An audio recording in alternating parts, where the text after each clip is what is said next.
So I'm a father of one. I gotta find a babysitter.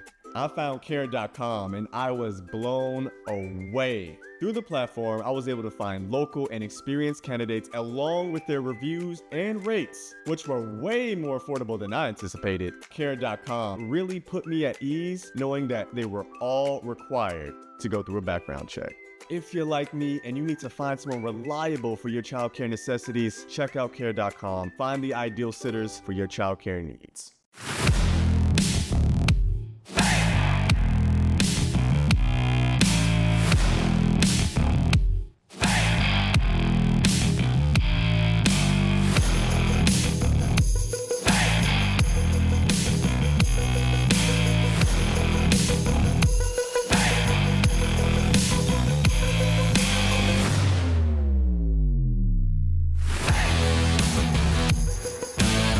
Iowa State embarrasses Kansas State up in Ames, Iowa, 45-0 as the Cyclones dominate the Wildcats from start to finish. Oklahoma picks up a statement victory over Oklahoma State, 41-13, the final down there in Norman. And for the first time in a couple weeks now, we've got 5 games of football coming up this weekend in the Big 12 Conference. We'll be previewing those games as well as recapping those 2 that we had from this last weekend here today on the 10 of 12 podcast. Should be a lot of fun. We'll have Collin Kennedy from OU Insider. He'll be joining us to talk about that Oklahoma State victory in Bedlam.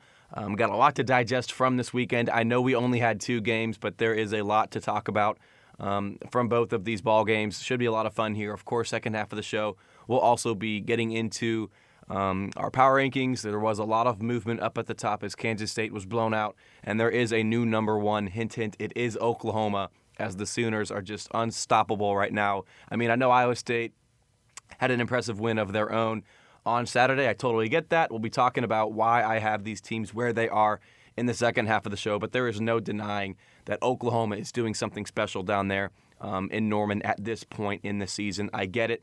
Oklahoma already lost to Iowa State early on, but we'll save that here for the second half of the show, getting into the power rankings as well as previewing Saturday's games.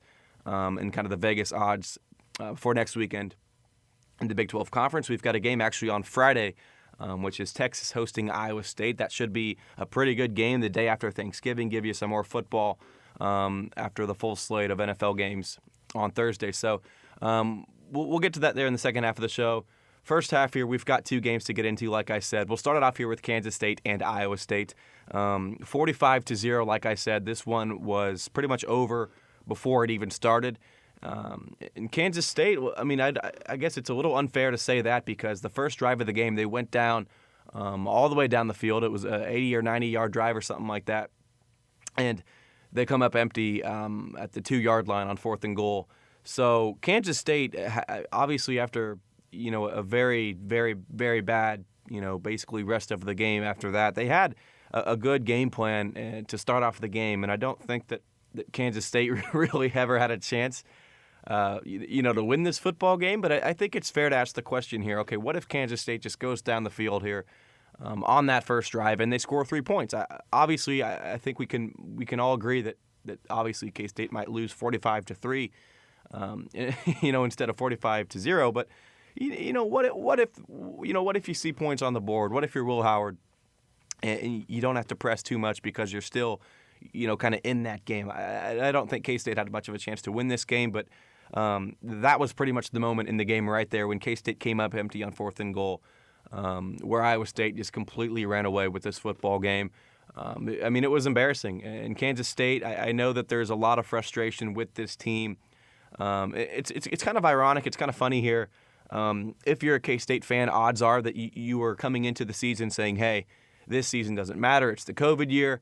Let's just get our freshmen some playing time. Let's kind of see and evaluate who we are and what we can do moving forward. Things of that nature, and just saying, hey, this season does not essentially matter. There's no need to really get upset this season. And now here you are. I know there's some Kansas State fans who still do think that and would agree with me that, yeah, this season doesn't matter. But there's also some Kansas State fans. I think I'd be lying if I said I wasn't a little frustrated with this football team, right? There's fans out there that are angry, and rightfully so. Don't get me wrong here. Kansas State has been pretty bad these past 3 games. Obviously, you lose a game in Morgantown to West Virginia. And then you drop a close one to Oklahoma State that you almost should have won, and then you get blown out 45-0 to Iowa State. So there is a level of frustration. I 100% totally get that if you're a Kansas State fan, but you've got to take a step back and realize in what yourself, I'm sure you listening here, you probably told yourself this, back in August, maybe July or September, early on in the season, hey, no matter what happens here, it's going to be okay because this season does not even matter. We talk about it a lot. Whoever even wins the national championship this year, they're going to call themselves national champions, of course, but everyone around the country is going to put an asterisk by that school's name simply because this is the COVID year. You've only got a handful of schools, which is kind of crazy that K-State's not one of them here, Iowa State as well, who have not had a game canceled. They've had a full slate of football. Not many schools around the country can say that. So, this is the COVID year. Obviously, you're getting a lot of valuable minutes for Will Howard at the quarterback position, but that's also something I want to talk about as well. Moving forward, what do you do if you are Kansas State at quarterback? I know that Skylar Thompson's got his year of eligibility left if he wants to take it. Now, a month or two ago, I was thinking, hey, Skylar, you shouldn't play, okay? Give these guys, Will Howard, Rubley, whoever it is, give them the opportunities next season to really develop into that quarterback that you need in the Big 12 Conference, okay? If he wants to stay in Manhattan and he wants to coach, I'm all on board with that. And I not even coach, but just be, there to kind of guide those young guys, right? I think if I'm Skylar Thompson now, looking at Will Howard's performance over the past couple of games, and even, let's be honest here, over the whole season, he has not been impressive. I don't think there's any denying that Howard needs to do better. Obviously, he's a freshman thrown into the situation, so I'm not putting any blame on Will Howard for this, but at the same time, he's got to be a lot better. And, Wildcat fans are, there's some angry ones out there that are calling for Jake Rubley, okay? Oh, Rubley can't come soon enough. He's going to fix this. I mean, he's not. Okay, Jake Rubley is going to be a freshman next year, okay? It's going to be an exact replica of what we're seeing out of Will Howard this season. So if you're one of those people who wants Will Howard gone, your argument to that better not be, oh, Rubley's going to be better. Because guess what? Maybe in 4 years from now, 3 years from now, 2 years from now, sure, Rubley can be the better quarterback. And I actually personally think Rubley will be better than Howard when it's all said and done.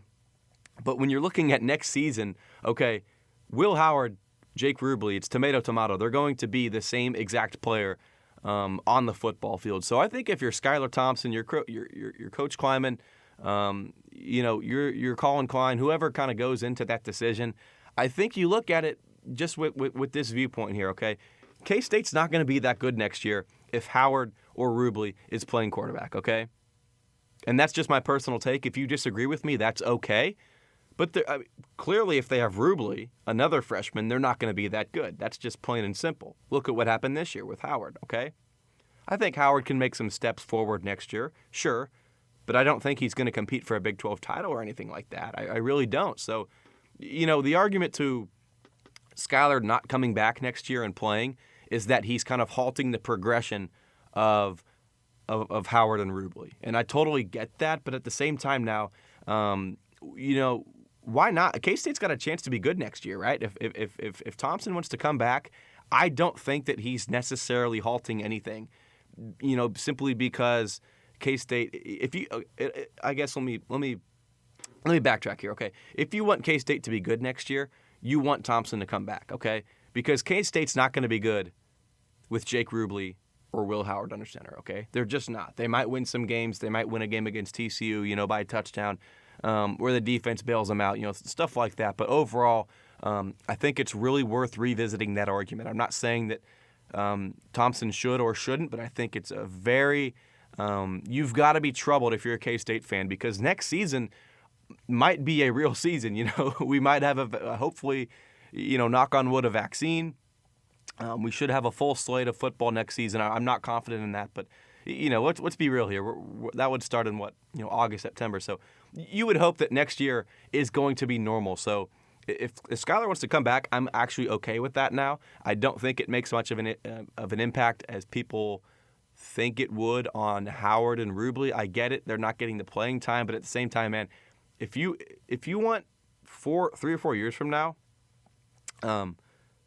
sure, go for it. Go for Howard and Rubley next season. But if you want, that instant kind of success, and I still do think that Howard and Rubley can grow if they care enough, if they want to watch the film and talk with Skylar on a daily basis about what they can do better and kind of analyze the game, be a sponge and just take it in for a season. If they want to do that, I personally think that's a great idea just because Skylar is, I think that we're all, if you were a Skylar critic, and I was as well, you're realizing he was a pretty good quarterback in comparison to Will Howard. So, I mean, that's just kind of a side note that I, wanted to briefly touch on. Let's take a step back here and get back to this football game. There'd be remiss, I've been talking a lot about Kansas State here. There'd be remiss if we didn't talk about Iowa State.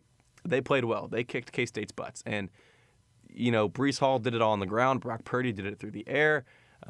It was too easy. Hall only carried it 15 times, 135 yards, 2 touchdowns on the ground. So, by fourth quarter, maybe even before that here, we saw the reserves coming into the game for both teams. And I think it's kind of funny. You look at Nick Austin, he didn't really do anything well. And I was one of those people who was saying, hey, give Nick Austin a chance, okay? Even this was going back to the West Virginia game when it was a blowout. Give Austin a chance, okay? And obviously I think we saw that Nick Austin probably is no better than Howard. I totally get that. But I'm glad that we got to see him.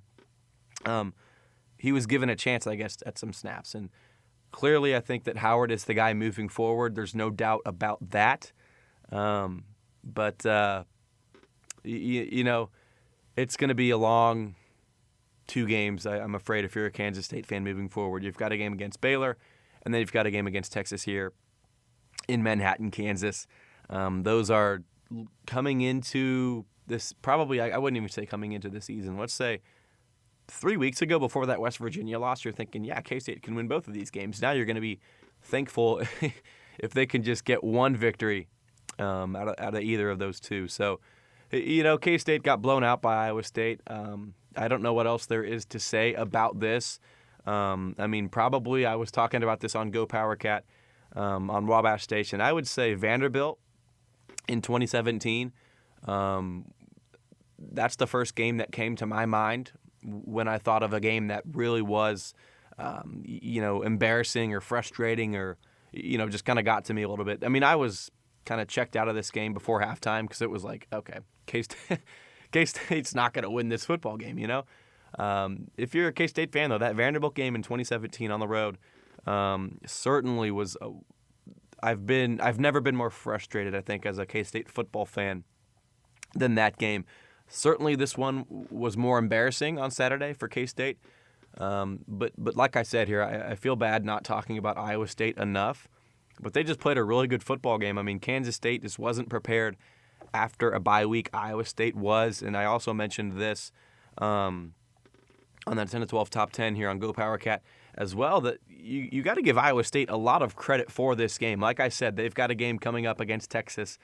And that game's on a Friday as well. So it's not a Saturday game. It's a day early.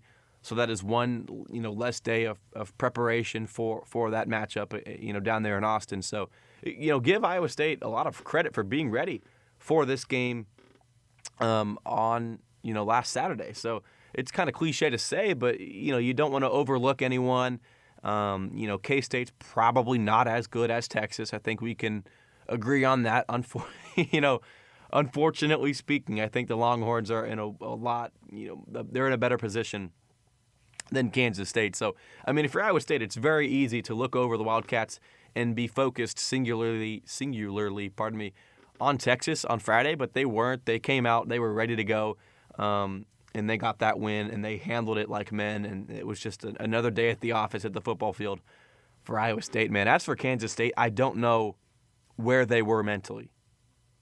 Physically, I don't. Kansas State looked like.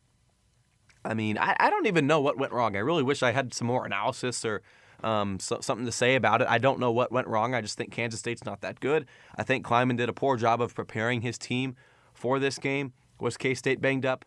100,000,000%. Of course they were banged up, but I feel like in today's COVID world, that's not an excuse. Okay, Coach Kleiman would say the same thing. Coach just wants to play football. If he's got the absolute minimum number of players needed to play, he's going to play. He's shown us that time and again, of course, against Iowa State. against Oklahoma early in the year. K-State wants to play, but that's no excuse because I think that this is a lot deeper than just missing a few, Justin Hughes and Sullivan on the defensive side of the football. This was a lot deeper than just a few inactives. Kansas State was not ready for this game.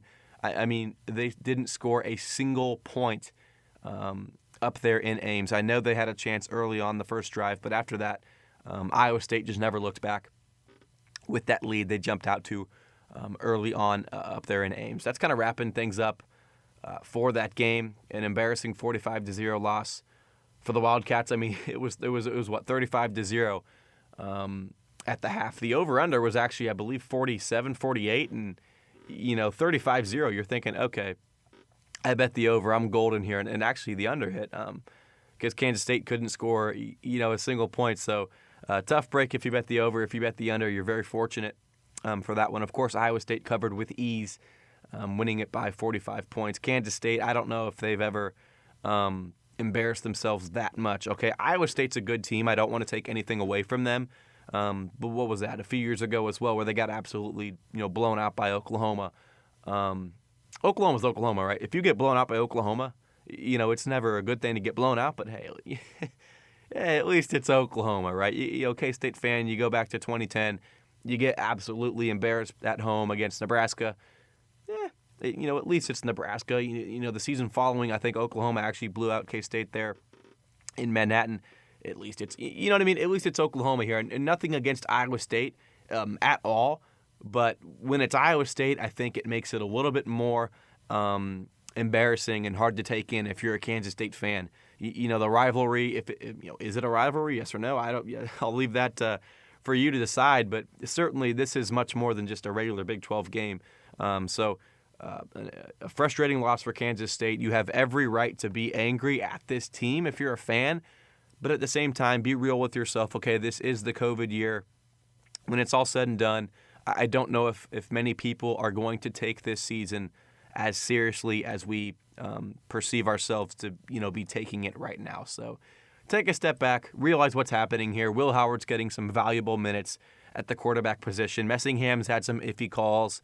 The wide receivers are very, I don't want to say bad because that's kind of harsh and mean to say, but K-State's wide receivers are pretty bad, right? They're, that's not a knock on them. Malik Knowles has not been on the same page as the rest of his group.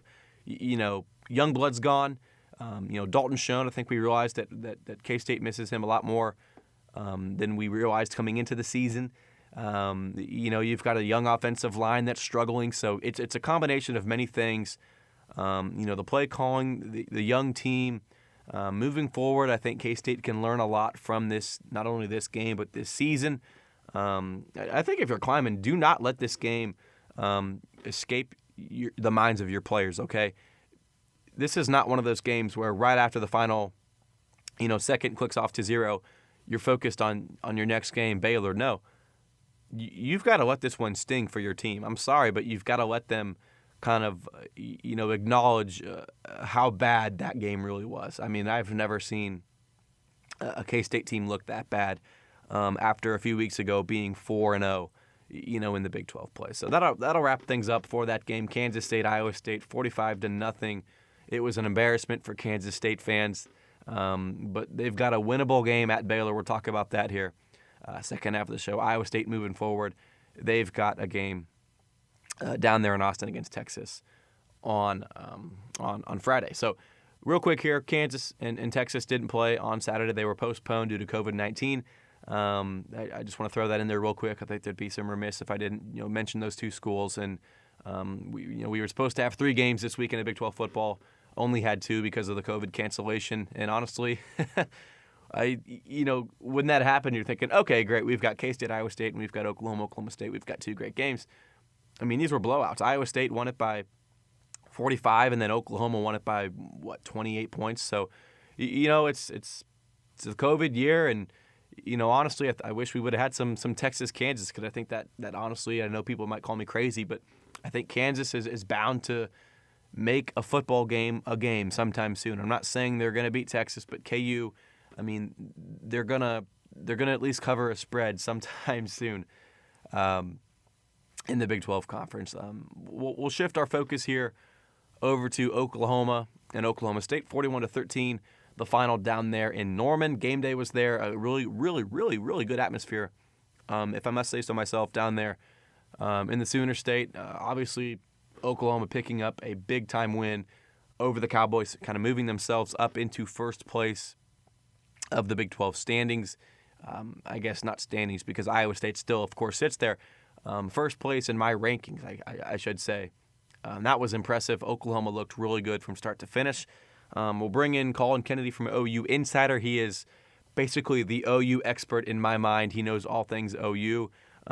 If you're a Go Powercat subscriber, you've got the membership already. Head over to OU Insider. You can check out, everything going on with regards to the Sooners. But we'll bring in Collin here. Collin, how's it going today, man? Doing well, man. How are you doing? I'm doing well, thank you. I appreciate you taking time with me, and we'll kind of get right into things here. 41-13. What are your kind of initial thoughts, takeaways from this game? Yeah, I felt like going into this one, I just never really bought into the Oklahoma State hype. I wrote about it on OU Insider a couple of times, and pregame I had picked Oklahoma to cover the spread.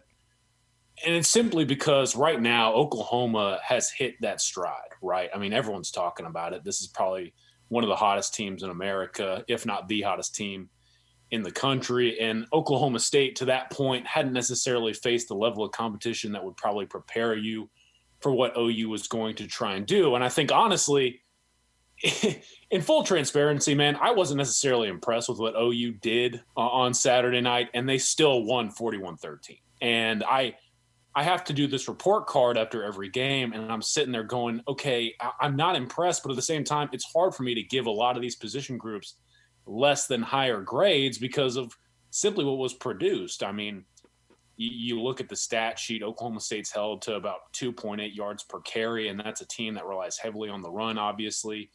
Then, of course, Spencer Sanders going down is one thing, but Oklahoma, I thought, did a really good job of trying to handle Tylan Wallace. Of course, I thought the Oklahoma State staff made some questionable calls, and Shane Illingworth is a guy that's kind of thrown into the fire. But at the same time, like I always say when it comes to these OU games, especially defensively, it's just about what happens at face value. And I think if you really evaluate what this team is at face value, it is one of the more talented teams in the country that just needed to put the puzzle pieces together. And I think that's exactly what you saw and what you'll continue to see as the season progresses. At this point in the season, and with regards to what happened on Saturday, what impresses you more, this defense or offense for Oklahoma? Oh, it's the defense by far. It's just shocking, right?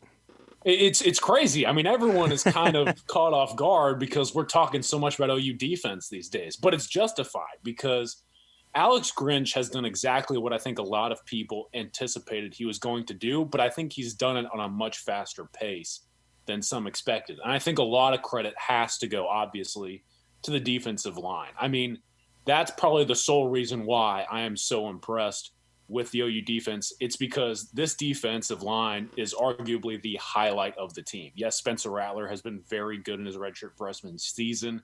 OU's found some nice playmakers in Marvin Mims and Austin Stogner. And obviously that offensive line has been really, really good. But when you talk about this defensive front for the Sooners, it's one of the more dominant groups that the program has seen in a long time. I mean, Ronnie Perkins coming back was huge, obviously, but Nick Benito is one of the best pass rushers in America, period. Isaiah Thomas has really played well and has honestly been a little bit more of a leader than I think a lot of people have given him credit to.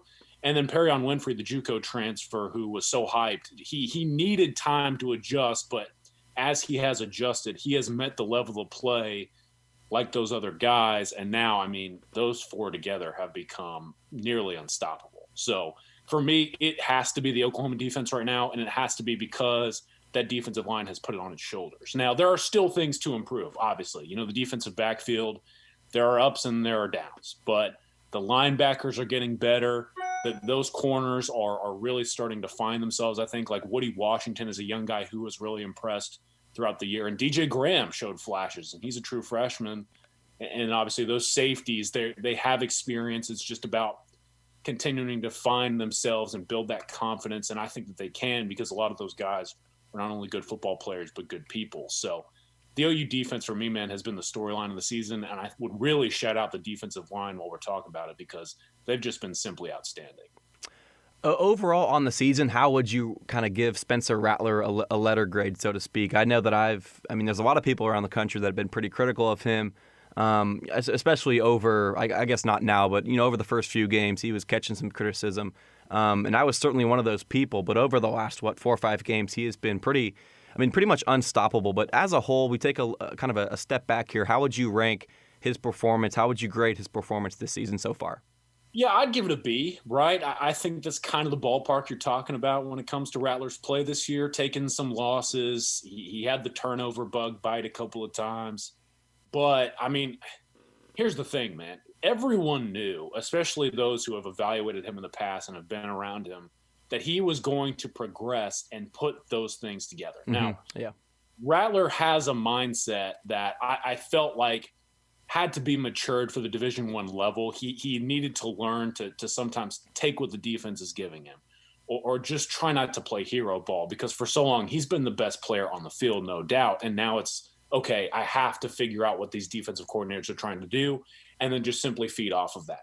He's really done that well. Obviously Oklahoma State's defense is one of the most vaunted units in the conference, and look what he did to them. And there was an offensive lull too. So I think I would put him right about the B mark because, okay, there were turnovers, there were losses, but at the same time, he has really showed great efficiency with the ball. I think his decision-making has rapidly improved, and he's been an excellent leader, man. For a guy his age, he has taken it upon himself to be that locker room presence and field presence that's needed on this OU football team, a group that is young and or inexperienced at a lot of different areas. And so I really like what I've seen from him, and I think that letter grade will continue to grow because obviously there's more football to be played, but right now that's where I would have it.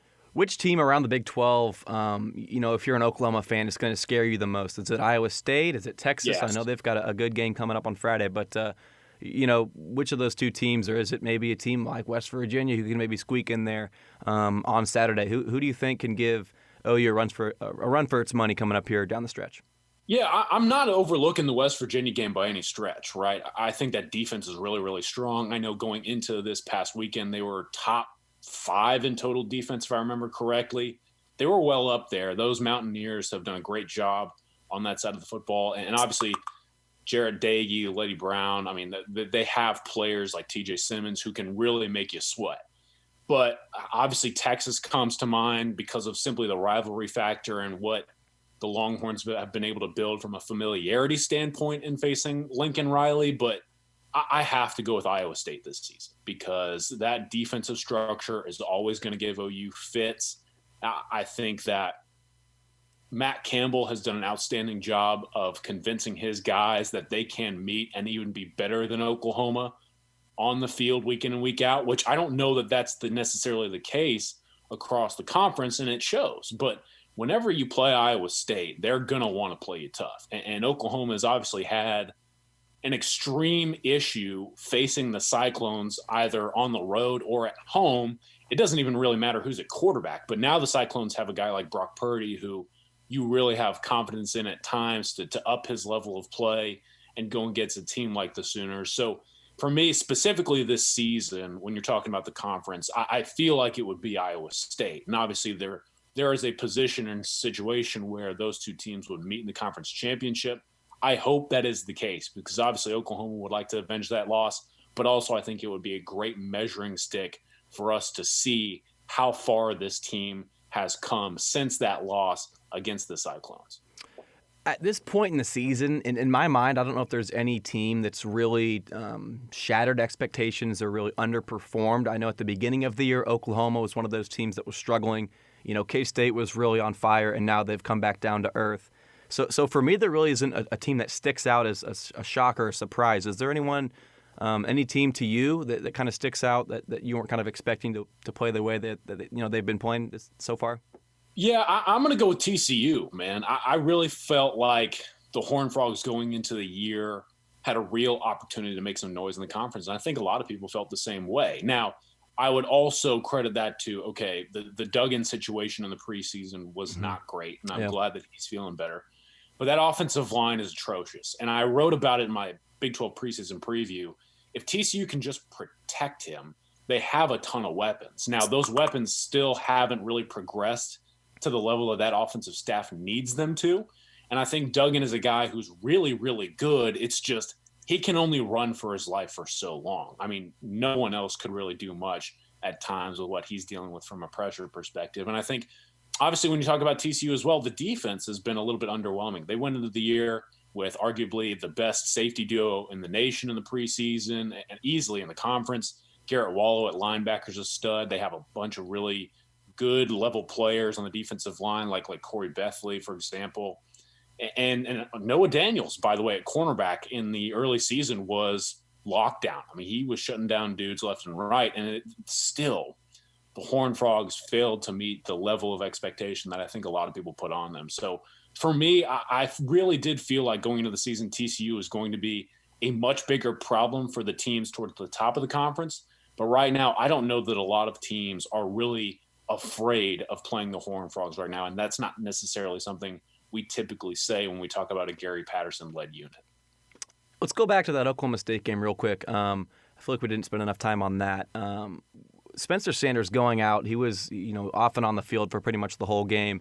How much of an impact do you really think that had? Because he really wasn't playing that well. I know Illingworth, his numbers weren't pretty either. But, in a grand scheme of things, how much did that really impact this team? Because they've got the offensive weapons like we know with Hubbard and Wallace. So, did this really change anything, or do you think that it's maybe a little closer if not even this game, but boy, around, we look around the whole season, if Sanders is 100% healthy, do you think this is a much closer game? I think so, honestly. And I think it not only has to do with what Sanders had to deal with and what Oklahoma State had to deal with, but I think it has a lot to do with what Oklahoma was dealing with at the time, because there was a stretch there where Oklahoma didn't score for 4 straight possessions, and everyone's kind of sitting there saying, okay, well, if the Cowboys really want to, they can make this a football game. Well, the problem is they can't, right? Because they have a young guy who's basically a statue back there trying to learn on the fly in this rivalry setting. And I think, look, Spencer Sanders gets a ton of slack, and I get it, right? He can be turnover prone. He doesn't always make the best plays for the team. But at the same time, he's a guy who really cares about the program. He's fiery. He's also athletic, and he has the arm talent to get the job done. Now, I feel like going into this game, if Sanders had been out there, right? I mean, I believe he finished 10 of 19 through the air, and obviously his legs can create in a way that not a lot of other quarterbacks in the conference can. And if Sanders is out there, you have to believe that he's going to be able to at least buy Oklahoma State a little bit more time, especially facing that OU defensive front, which was just completely wreaking havoc against that Oklahoma State offensive line that has struggled throughout the entirety of this season. So if Sanders is in there, man, I really do think that this could have been a better football game. Obviously, they're putting up more than like 160-something yards through the air. But I also feel like his leadership, what he means to the team, what he could provide with his legs as well, because, again, Illingworth just could not move. It could really help Oklahoma State put up a fight in this game. And so for me, it was really disappointing to watch Sanders sit on the bench and know what he could have provided. Last thing for you, man. West Virginia coming up on Saturday for Oklahoma. Who do you like in this game? I believe it's 9 points right now for the spread. Do you think that they can cover if they win? What are your thoughts, man? Yeah, the biggest thing for me going into this is, okay, I really like the battle that's going to take place between Oklahoma's offensive line and West Virginia's defensive front. I mean, obviously, if and when the Still brothers get going, then that front group for Oklahoma is going to have to make sure that they keep them off of Spencer Rattler's back. If that does happen, though, I mean, still, West Virginia has a unit that can make plays. And so this will be a really difficult challenge for OU's offense going up against a defense like that, one of the better ones in the conference and honestly in the country. Now, I also want to see how West Virginia's offense steps up, because typically when these two teams meet, it's a lot of points on the board. I mean, I can't remember what OU SID Mike Houck put out this morning. But basically, he was like, look, whenever the Mountaineers and Sooners play each other, it's basically a track meet. But in this game, it could be a little bit different because I don't know that a guy like Jarrett Doege necessarily has the arm talent of some of the West Virginia signal callers of the past. I really like Letty Brown. I really like TJ Simmons as offensive playmakers. And there are some other guys on that roster for West Virginia who can make things interesting. But at the same time, that Oklahoma defensive front is going to come to play. And so if Doege is not able to buy time and make sure he distributes the ball in a timely fashion, it's hard for me to see a scenario where West Virginia keeps up with OU's offense, if that makes sense. So I think Oklahoma is going to be able to cover the spread. They obviously didn't really hit the over against Oklahoma State, but they were able to cover against Oklahoma State, which I think that makes it about 5 straight games or something like that they're able to cover. So going into this one, I do think it could be a pretty difficult challenge on the road, but I will favor Oklahoma at this time. And I see the Sooners moving on to a Baylor game and then hopefully for that program, another Big 12 championship opportunity. And you're thinking Iowa State for that opportunity? Yeah, I do. I mean, look, Iowa State has Texas on the slate still, right? Mm-hmm. Yeah. So, look, the Cyclones and Longhorns, that's always a game that you circle. And I always kind of lean Texas. But for some reason, again, I'm going to buy in the hype. And I know it's probably bad on my part, but I just have a feeling about the Cyclones team right now. I love Breece Hall. I love some of those playmakers that Iowa State has, like Xavier Hutchinson is a guy who came from JUCO, who I think kind of gets overlooked. And obviously the tight ends that they have, Sainer, Kolar, huge bodies who can just make things happen. Iowa State's just kind of that team that if they can get out of their way offensively, it's hard to keep up with them. So if they can just get over that hurdle playing against Texas, then I see the Cyclones and Sooners meeting the title game. And man, that would be a really fun matchup to watch. So that's kind of where I have things standing moving forward. Well, there you have it. Collin Kennedy, man, thank you so much for joining the show.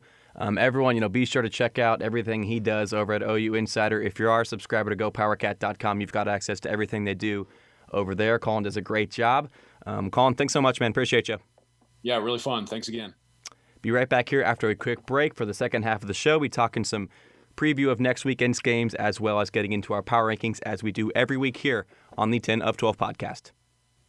Getting the crew together isn't as easy as it used to be. We get it. Life comes at you fast. But trust us, your pals are desperate for a good hang. And when they hear you stock the party with drinks from Drizzly, they'll be banging down your door. Let Drizzly, the go-to app for drink delivery, take care of the supplies. All you need is an excuse. It doesn't even have to be a good one. It's your dog's birthday. The loquats are finally ripe. Whatever. With Drizzly, you can compare prices on a massive selection of beer, wine, and spirits and get them delivered straight to your door, which means you can entice the crew to leave their houses without ever leaving yours. Whatever the occasion, download the Drizzly app or go to drizzly.com. That's DRIZLY.com today. Must be 21 plus, not available in all locations. Selling a little or a lot? Shopify helps you do your thing, however you cha-ching. Shopify is the global commerce platform that helps you sell at every stage of your business. From the launch your online shop stage, to the first real-life store stage, all the way to the did we just hit 1 million orders stage. Shopify's here to help you grow. Whether you're selling scented soap or offering outdoor outfits, Shopify helps you sell everywhere. From their all-in-one e-commerce platform to their in-person POS system, wherever and whatever you're selling, Shopify's got you covered. Shopify helps you turn browsers into buyers with the internet's best converting checkout. 15% better on average compared to other leading commerce platforms. And sell more with less effort thanks to Shopify Magic, your AI-powered all-star. Shopify powers 10% of all e-commerce in the US. And Shopify is the global force behind Allbirds, Rothy's, and Brooklinen, and millions of other entrepreneurs of every size across 175 countries. Plus, Shopify's award-winning 24/7 help is there to support your success every step of the way. Because businesses that grow, grow with Shopify. Sign up for a $1 per month trial period at shopify.com/Odyssey Podcast, all lowercase. Go to shopify.com/Odyssey Podcast now to grow your business, no matter what stage you're in. Shopify.com/Odyssey Podcast.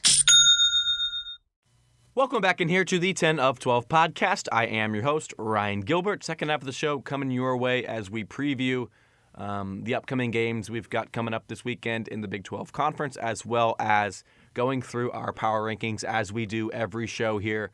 I'm kind of giving my reasons, my explanations, my arguments as to why I have the teams ranked the way they are in my latest 10 of 12 top 10, my power rankings of this league. So we'll get into those here real quick before we preview the upcoming games. We'll start it off here with Oklahoma. I mentioned it earlier. I kind of made my argument already. Oklahoma's just playing so good that I think it's undeniable you can't deny what they're doing down there in Norman. I mean, I know that they have a worse record than Iowa State. In fact, they lost to Iowa State already up there in Ames, like I mentioned, but Oklahoma's just playing the best football in the Big 12. There is no doubt about that. If Oklahoma and Iowa State play, if they play again here, I really would pick Oklahoma to win 10 times out of 10. I think Oklahoma beats any team in the Big 12 by a few touchdowns whenever they are to play for the remainder of the season, no matter who that would be. I think it goes without saying if Oklahoma plays K-State again, the Sooners would win that game by probably 500,000 points. But Oklahoma's playing the best football in the Big 12. I don't know if there's anything you can say to argue that other than what happened earlier in the season. As of right now, no one comes close to playing the way Oklahoma is playing. I know Iowa State won by 45 points. Okay, there's two things to that. Kansas State is not a good team anymore. And K-State couldn't have played any worse. Let's be honest here. I think if a majority of the teams in the Big 12 Conference would have beat K-State by probably at least 2 or 3 touchdowns. Did Iowa State beat them by more than that? Yes, they did, and give them credit for sure. But, K-State was not playing well, so I don't want to give Iowa State too much credit for that win, okay? You go back to the game before their bye week. I believe that was Baylor, where they were actually losing that game in the second half. Brock Purdy threw 3 picks in the first half. So they've struggled here. Oklahoma is playing the best as of right now.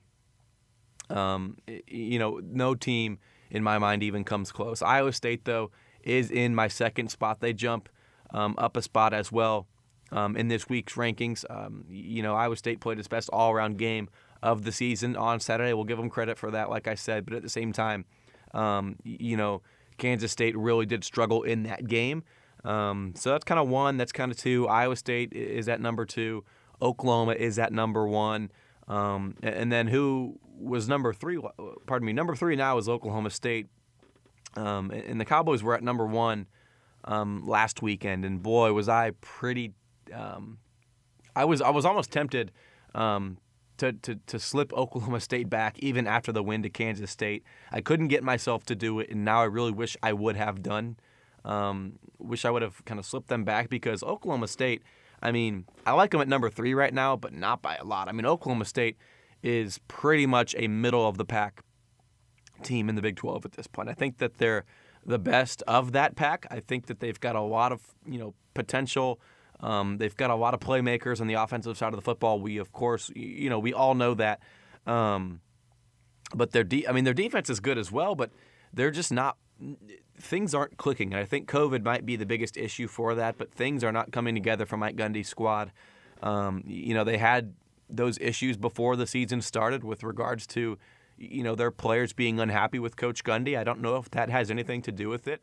I'm not saying it does at all, but I think it's worth mentioning that maybe it does. Maybe these players aren't happy or something like that. I don't know. That's not something I know enough about to make a call on. But Oklahoma State, number 3, they're struggling. They're not the best team in the Big 12 like we thought they were. Look at their schedule. They have not really looked good. Other than that Kansas State game, Kansas game.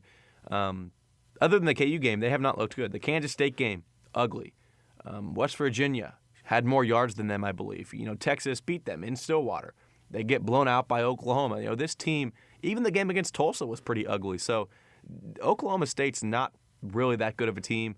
I think we finally realized that on Saturday. They had way too many close calls, and Oklahoma State's at number 3 for me. Number 4 here is Texas. They're jumping up a spot. The Longhorns, they should be very well rested for that game coming up against Iowa State. That should be a lot of fun to preview here, in just a minute. But Texas, quite honestly here, Kansas State dropping so far back that they're going to jump them. So I like Texas at number 4, even though they didn't play. They're rising up in our rankings there from last weekend. Another team that's rising as well, just simply a result from Kansas State's struggles is West Virginia. They're at number 5 now, and West Virginia is really not that bad of a team. Neil Brown really turned things around, this season. Chris Kleiman had an amazing first year at Kansas State, and now he's really taken a step back. Okay, it's the exact opposite for West Virginia. Neil Brown really struggled for especially the first half of the first season that he had in Morgantown. But now the second half of that last season, he got some wins strung together, and now the Mountaineers are 5-3, 4-3 in the league. So, they're playing well, and I like West Virginia at number 5. They've got a huge game against Oklahoma. If they want any chance at a Big 12 title, it is a possibility. By the numbers, by the scenarios, it's not impossible for West Virginia to actually get a spot in there. I don't think they're going to do such a thing because Oklahoma's just playing, too well right now. But West Virginia's at number 5. I like the Mountaineers. I like what they're doing. They've got a very solid defense in their offense. They're running back with Brown and Deggy. They've got a good team out there in Morgantown. So I like them at number 5. Number 6 here, Kansas State. They are dropping very fast in the rankings. 45-0 loss against Iowa State, like we talked about here early on in the show. Hard to have them even in the top half of the rankings. So they're at number 6 here. As I guess, I don't know if you can say that Kansas State is a member of the worst. I don't know if you can compare them with Tech and Baylor and TCU and Kansas. I don't know if you can say that, but I don't think they belong at all with the best teams. They're not a member of the Oklahoma, Iowa State, Texas, Oklahoma State crew. So, I think Kansas State's just kind of on an island. They're here in the middle. You can't classify them as a good team or a bad team. They're just kind of there. They're kind of going through against Iowa State, they were going through the motions. They weren't really playing football. They were just kind of there and lackadaisical and just, we'll play some football. So K-State's number 6. I don't expect anything else from them moving forward this season. They've been pretty disappointing as of late. Something really drastic is going to need to change against Baylor if they want a chance to win down there in Waco. Number 7, I like Texas Tech here. The bottom 4 teams here are unchanged. So if you want any reasonings as to why these teams are where they are, I'd encourage you to listen to maybe one of the previous episodes, and I can kind of give my explanations on there. But, Texas Tech still at number 7. Nothing's changing after a bye week. TCU after a bye week at number 8. Nothing's changing there. Baylor, number 9 after a bye week. Of course, nothing changes with them. And Kansas after a postponement is at number 10. Nothing changes with them. I think the only thing that you can flip-flop or have a good argument to flip-flop is Texas Tech and TCU. The Red Raiders are 2-5 in the Big 12. TCU is 3-4. They've got one more win than them. But I just, something in my gut tells me Texas Tech's a little bit better than TCU, largely because, TCU's been so inconsistent this year. And, okay, I know Tech has been inconsistent as well, but, TCU, it's been just, night and day with they're looking like one of the top teams in the league to looking at one of the worst teams in the league. So I like them at number 8, Tech at number 7. If you want to flip-flop them, I wouldn't have much of an argument, though. I think it's kind of a toss-up there at number 7 and number 8. But you've got Baylor at number 9, KU at 10, and that is pretty much the rankings as we are in, week 13 of college football. I can't keep track of the week numbers, man, with all these, I feel like we didn't even start Big 12 football till, week 2 or 3. So we've got 5 games, knock on wood here, barring any cancellations, coming up, 5 games coming up of Big 12 football. We've got Iowa State and Texas, 11 a.m. on ABC. Of course, that game is on Friday, the day after Thanksgiving. And then you've got a game down there in Stillwater as Oklahoma State hosts Texas Tech. That one's on Fox at 11 a.m. And then we've got a long break before K-State and Baylor kick off at 6 o'clock on ESPN2. You've got West Virginia hosting Oklahoma, ABC 6:30 out there in Morgantown. And then to wrap out the night, you've got TCU and Kansas in Lawrence, 7 o'clock on FS1. We'll go down the line here chronologically, and it almost makes sense to just do that because Iowa State and Texas, I think, is probably the biggest game this weekend in the Big 12. I think Oklahoma, West Virginia is up there as well. But, I mean, you've got two teams here that this is – I don't know if it's – and, of course, I'm not a numbers expert. I don't know how, tie-break – I'm not into that, scenarios thing. But this feels like an elimination game for both teams. Okay, if Texas can come out of here with a win, you would really like their odds to make a Big 12 title game. If Iowa State comes out with a win, I mean, they're in. I don't see a situation where they don't get in. So, this is the game of the year for both teams so far to this point. I know they've had big games. Texas already played Oklahoma, so they had the Red River Shootout, and, they've had games. But this is a huge game for both teams. The line currently favors Texas by 2 points, and I actually like the Longhorns in this game to come out of here with a win. Iowa State coming off a short week. I mean, Texas hasn't played. This will be on Friday. It'll be close to 3 weeks since they have even had a football game. So Texas is going to be well rested, okay? Iowa State coming off a short week, that does not help at all. I mean, you've got to think, okay, if this was a night game on Friday, then that would maybe not favor Texas as much as it being an 11 a.m. game on Friday. So, I mean, think about that. K-State and Iowa State, they get wrapped up, and that game was a 2:30 game, so, or maybe it was a 3 o'clock game. So, you're banged up. I know they kind of got the reserves in there for the second half, but, I mean, you just don't have much time if you're Iowa State to not only prepare for, Texas, but to get, physically rested, for the Longhorns. So I like Texas in this game. They're the home team. That always is a good thing. They're having fans down there in Austin to to the best of my knowledge. But, Iowa State, I think that honestly this game against Kansas State might trick some people. Kind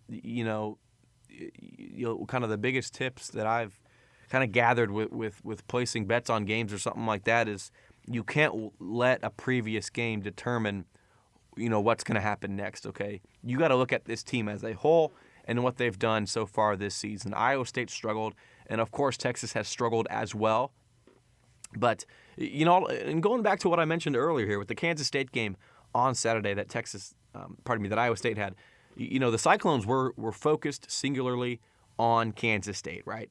And that shows. You cannot deny that. They were ready for that game. They weren't looking ahead to Texas, which is good if you're an Iowa State fan on Saturday. But now coming up here on Friday, I think that kind of shows that Matt Campbell and his squad, maybe put a little bit too much time into the schematics, the X's and O's, and analyzing Kansas State for that game on Saturday. So, Texas has had a world of time to prepare for this football game against Iowa State. Iowa State, though, however, is coming off a short week, and I think it shows that they probably didn't spend much time on Texas because they had K-State locked down, had that thing down to a science up against the Wildcats in Ames. So, I mean, I like Texas here. They're the home team. I think the Big 12 officiating is going to favor Texas in this game, if I'm being honest.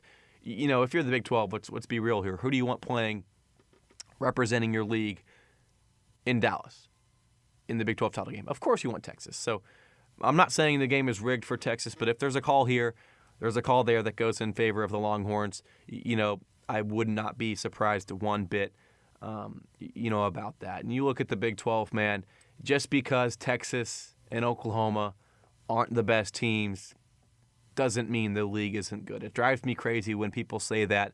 Look at Iowa State, let's take Penn State or, Michigan State. Those teams aren't doing good at all. Are we going to say the Big Ten is bad? No, because you've got good teams. Indiana's a very good team. Ohio State's a very good team up there. Wisconsin impresses me, even though they lost to Northwestern on Saturday. each conference is not dictated by one or two teams. And just because Oklahoma and Texas lost 2 games early on in league play doesn't mean they're bad. So, and obviously it goes without saying now, like I've mentioned, Oklahoma's the best team in my mind at this point. So there goes your argument against the Big 12 being bad. But, I think it's fair to say that college football as a whole is, I wouldn't say down, but it's been a lot more unpredictable with this COVID, season. So I always like to say here, there's always one winner and there's one loser for every game. So I think it's kind of impossible for a league or NCAA or a conference or even, it's impossible for, a league to be down because there's one winner and there's one loser for every game, right? So at the end of the day, everyone's going to have the same, when you add them all up, there's going to be, what would that be, 10 plus, I guess 10 times 9, is that 90 games? I don't know, 90 wins and losses, right? It's going to be 90 and 90. That number is probably way off because I'm not good at math. You get what I'm saying. There's going to be, when you add up everyone's records at the end of the year, everyone's going to be 500 in the Big 12, right? So I don't know if you can necessarily say that it's a down year because, and this goes for COVID or not COVID, anytime. I don't see how any year is a down year because there is one winner and one loser for every game. Big 12 basketball is super competitive, right? I think that, when you have teams like we've seen recently going to the NCAA tournament when they're 10-8 or 9-9 in the Big 12, that shows you how deep that league is. When they consistently can get, over half of their league. We've seen 8 teams from the Big 12 go to the Big Dance in years past, right? It doesn't matter how good your top teams are. It matters about the depth. And I think that it's unfair to say that the Big 12 is down this year. I think college football is not down. It's just been pretty unpredictable, of course, with what's going on in regard to, the pandemic. So that's kind of all I got to say about Texas, Iowa State. I like the Longhorns to cover that 2-point spread. They're the home team. You've got a short week if you're Iowa State. I think the Longhorns get it done down there in Austin. Let's flip the page here. Go to Saturday. We've got Texas Tech and Oklahoma State, 11 a.m. on Fox. Obviously, Oklahoma State, I like them to win this game. I think that 10.5 points, though, is the current spread. That's a very good number. If it's 9.5, I'm rocking Oklahoma State all day long, right? But 10.5, just that 1 point, right around that, you get 3 points, 7 points, 10 points, 13, 14, 17. Those common, differences in football are what scare you as a bettor, right? So I still think Oklahoma State covers this game. Spencer Sanders has got to play, though. He's got to be 100% healthy. We saw him against Oklahoma. He was not healthy. Illingworth, I don't think he can really get it done. So you need a healthy team, but you've got Wallace, you've got Hubbard. I think Oklahoma State can get it done and cover the spread. However, I'm not too comfortable with it just because Texas Tech, they can hang around here. Garbage time touchdown, you cover the back door, right? So I think Texas Tech can probably keep this close for most of the game, but I would love to bet the over. I actually do not know what the over-under is. I don't know if it's been posted, but I would love, because Oklahoma State is up-tempo, snapping the ball 25, 30 seconds left on the play clock. Texas Tech, we know it's Texas Tech, right? High-powered offense, so I like the over a lot in this game. If I had to pick one, I would pick Oklahoma State to cover that 10.5-point spread. Of course, we do record these on Monday, so these are all subject to change. And accordingly so, you've got to kind of adapt to these lines when you are placing your wagers heading into game time. Okay, I always like to go against the public, if there is a massive line change. Obviously, if there's COVID, people out, if there's an injury, of course, adjust that accordingly. But, who's smarter here, Vegas or the public? And I think Vegas is smarter. So if a line shifts a lot, I think you got to roll against the public. I'm not saying that's going to happen at all. That's just kind of a Ryan Gilbert tip here if you are into betting. So we'll move on here. Oklahoma State, Texas Tech. I like Oklahoma State to cover that 10.5-point spread, but I'll be keeping an eye on that one. I'm not too confident in that one just because, Oklahoma State really simply, has been unpredictable and they've been inconsistent this year. So has Texas Tech. I like the over, but this one I might stay away from. If I had to choose one, though, I would roll with Oklahoma State. I think they're the better team down there in Stillwater. You got Baylor and in Kansas State, ESPN2, 6 o'clock down there in Waco. Baylor's actually favored by 5 points in this game, and I like Kansas State to cover this. In fact, I'd probably throw a little bit on the money line as well. I mean, Baylor's not good, okay? It's not necessarily that Kansas State's going to beat Baylor. It's that Baylor's going to beat Baylor, if that makes sense. Baylor is not a good football team. I don't get it. I don't know why. I know that the ESPN matchup, predictor also has Baylor winning this game. I don't get it. I really don't. Baylor's been pretty ugly this year. They came out sleepwalking through the first half of a few of their games, this season. I think it was the TCU game and the Texas game. I could be wrong on those. I get it. K-State's been ugly. I totally get that. The Wildcats, I would have a lot of skepticism betting on this team. But come on, Baylor's not good. So I would love K-State to cover this game. Even if they were the favorite by 5 points, I'd still like Kansas State. I don't understand this one at all. It doesn't make much sense to me. K-State, knock on wood, probably going to have a lot more players back this week than they had last weekend. Bradley Moore's got a week to get healthy. I like Kansas State to cover this one easy down there in Waco. I mean, they're simply playing a better football team. Baylor is, pardon me. K-State's playing a worse football team, I guess I should say, right? So I think K-State covers, man. Not much else I have to say. Even though they've struggled a ton this year, they're just a lot better than Baylor in pretty much all aspects of the game, okay? I like K-State to cover that game, win the game. Over-under, I think the under might be the play, but I haven't looked at that number, what it's set at. So K-State's going to cover, though. I'm very confident with that one. Oklahoma and West Virginia, ABC 6:30 out there in Morgantown. Oklahoma's favored by 11, and I think there's a lot of reason to buy in to West Virginia here. Oh, they're playing well. Neil Brown's got the program headed in the right direction. While I do believe all of that, and West Virginia has a very good defense, and they have weapons on offense that can compete with Oklahoma. While all that is true, I think Oklahoma's offense is simply too much for West Virginia. I like the Sooners to cover that 11-point spread. Even though they're on the road, they're on the East Coast. It's a long haul out there to Morgantown. I like Oklahoma.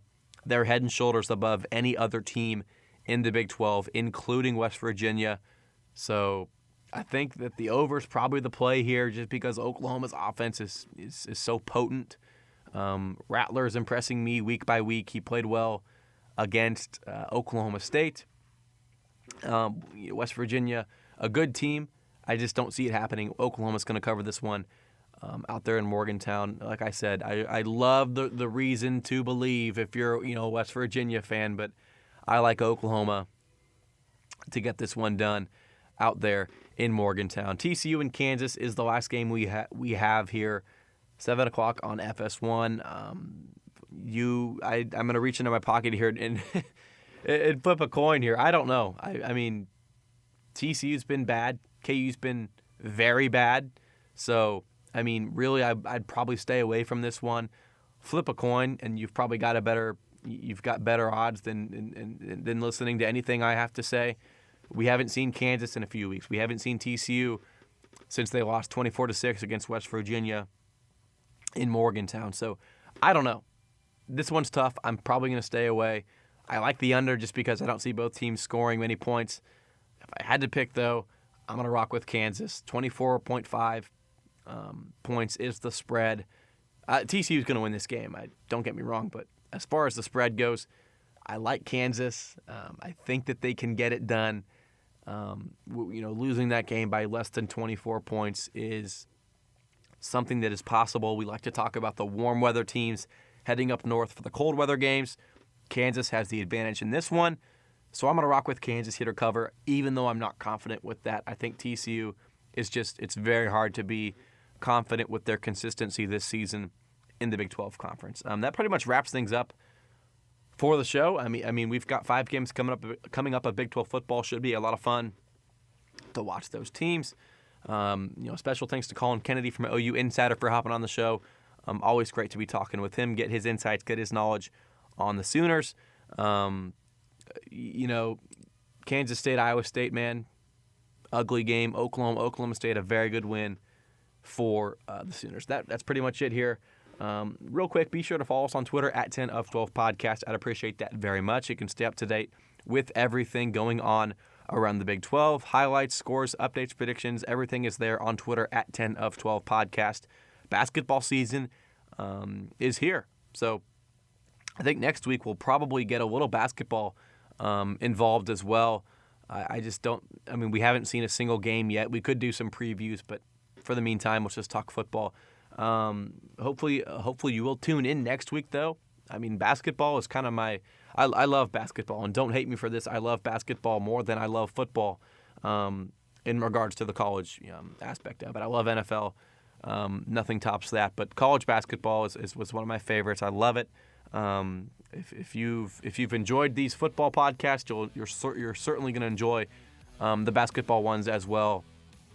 We get into a lot of great topics around the Big 12 Conference. So that's pretty much it here for today's show. We'll catch you next week, and thank you so much for tuning in. And everyone, have a great Thanksgiving. Hopefully you're staying safe out there. If you're traveling, around your family, hopefully you can use this time and really just enjoy yourself. I know I've been grinding hard ever since August here at Kansas State. I'm a senior studying journalism, so I haven't had a break literally since August. So it's good to kind of unwind, give yourself some time off, and enjoy your time with the family. And we'll catch you next week, everyone. With Blue Link Plus, you can access your Hyundai Tucson Limited remotely. Doors unlocked, temperature set, lost car found. There it is. Get complimentary class-leading Blue Link Plus. Call 562-314-4603 for complete details.